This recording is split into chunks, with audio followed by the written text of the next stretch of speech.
9 ذوالحجہ کی فجر سے لے کے 13 ذوالحجہ کی عصر تک ہر زبان پر اپنی بڑائی اور تکبیر کا کلمہ جاری کر دیا، جس کو تکبیرات تشریق کہتے ہیں، پوری دنیا میں ہر نماز کے بعد واجب قرار دے دیا، اور مسلمانوں کو کہہ دیا کہ بلند آواز سے کم از کم 3 مرتبہ تکبیرات تشریق پڑھنی ضروری ہے۔ اللہ اکبر، اللہ بہت بڑا ہے، کیا بہت بڑا ہے، اللہ اکبر، اللہ بہت بڑا ہے، لا الہ الا اللہ،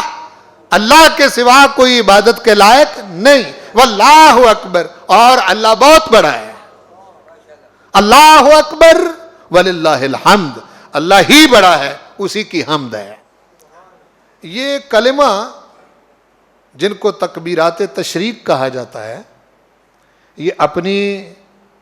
نوعیت کے لحاظ سے، اپنے الفاظ کے لحاظ سے، اپنے معارف اور مطالب کے لحاظ سے پروردگار کی عجیب و غریب شان پر مشتمل کلمات ہیں۔ یہ اعلان اس لیے کروایا جاتا ہے کہ اس مہینے کے اندر بہت سارے کام تیری عقل کے خلاف ہوں گے، تیری عقل انہیں سمجھ نہیں پائے گی، عقل مند لوگ تجھے سمجھانے کی کوشش کریں گے، جی سمجھاؤ ہمیں یہ کیا ہے، تو ہم تیری زبان پر یہ کلمہ اس لیے جاری کر رہے ہیں تاکہ تجھے پتہ چلتا جائے کہ تیری عقل بڑی نہیں، بڑا اللہ ہے، کہ تیری عقل بڑی نہیں ہے، تیرا علم بڑا نہیں ہے، تیری سوچ بڑی نہیں ہے، تیری فکر بڑی نہیں ہے۔ عقل کے اپنے جھگڑے ہوتے ہیں، عقل جو ہے اس کے اپنے مسئلے ہوتے ہیں،